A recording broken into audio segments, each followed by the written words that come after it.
Baik, kita lanjutkan. Jadi tadi kita sudah mendapatkan Zin di lambda per 8 di titik sini. Maka kita ingin mengetahui berapakah nilai Zin. Kita tinggal baca saja Zin itu. Lihat dia berpotongan dengan lingkaran resistansi konstan berapa. Lihat di sini, nampak di sini garis ini. Maka kita lihat di sini nilainya bahwa dia berpotongan dengan lingkaran resistansi konstan 0,8 ya, 0,8. Maka nilai Zin itu sama dengan menjadi 0,8. Nah, kemudian dia juga berpotongan dengan kurva reaktansi konstan berapa? Kita lihat di sini kurva reaktansi konstannya yang arah gini. Tidak ke sini, maka kita dapatkan nilai di sini 0,6 ya, dari sini 0,6. Maka kita dapatkan nilai Z inilah 0,8 tadi lingkaran resistansi konstan 0,8 dan lingkaran reaktansi konstan 0,6, maka kurang J 0,6. Bukan tambah J karena di bagian bawah. Kalau di bagian bawah ini adalah nilai kurva reaktansi konstan negatif, bagian atas itu kurva reaktansi konstan positif. Jadi dapatlah nilai Zin pada lambda per 8 itu 0,8 dikurang J 0,6. Nah, itulah caranya ketika kita ingin mencari nilai Zin pada jarak tertentu dari ZL, yaitu pergerakan. Kalau kita meninggalkan beban atau menuju generator atau menjauhi beban, itu kita bergerak searah jarum jam. Sebagai contoh berikutnya, misalnya kita ingin mencari Zin di lambda per 4 nih. Zin di lambda per 4. Oke, Zin di lambda per 4 itu kita sama dengan cara yang tadi. ZL-nya tadi sudah kita tetapkan di sini. Kita cari ZL itu berapa lambdanya, 0,25 di sini. Maka 0,25 ditambah lambda per 4, 0,25 ditambah lambda per 4 itu juga 0,25, itu sama dengan 0,5. Ya. Maka artinya kita bergerak, kita akan mencari titik 0,5 gitu. Maka kita lihat di sini 0,25, 0,26, 0,29, terus 0,3, 0,37, 0,38, terus 0,43, 0,46, 0,47, 0,48, 0,49, 0,0. Jadi 0,0 ini 0,49, 0,0 ya, 0,0 inilah 0,5. Jadi satu gerakan atau satu putaran penuh daripada semi chart itu sama dengan 0,5 lambda. Maka 0,5 lambda itu di titik sini. Maka kita dapatkan 0,5 lambda itu di titik sini.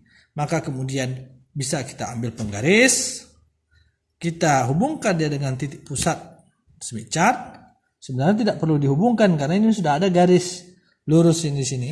Maka kita akan dapatkan kalau kita hubungkan dan garis ini yang berpotongan dengan lingkaran PSUR konstan itulah di titik sini.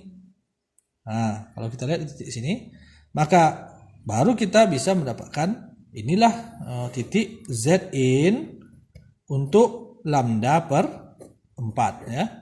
Lambda per 4. Nah, kita bisa lihat, kita baca nilainya dengan cara melihat dia titik ini berpotongan dengan lingkaran resistansi konstan berapa. Kalau kita lihat di sini dia berpotongan dengan lingkaran resistansi konstan sekitar 0,5. Maka nilainya adalah 0,5. Kemudian dia bersentuhan dengan lingkaran resistansi kurva reaktansi konstan berapa? Karena dia garis lurus gini, maka dia bersentuhan dengan lingkaran resistansi konstan 0. Maka nilainya adalah tambah J0, atau kita tidak perlu tuliskan nilai 0 ini, dia menjadi 0,5 saja nilainya. Maka kita bisa mengetahui nilai Zin pada posisi lambda per 4 dari beban itu memiliki nilai 0,5. Ya, ini adalah Zin lambda per 4 0,5. Kalau kita ini adalah Zin kecil, kalau kita ingin mengetahui nilai Zin sesungguhnya, Zin besar itu sama dengan Zin kecil dikali dengan Z0 atau 50. Maka Zin kecil tadi 0,5 dikali dengan Z0 nya 50 itu sama dengan 25 ohm. Begitu juga untuk yang Zin pada lambda per 8 tadi itu 0,8. Ini nilainya adalah Zin kecil ya.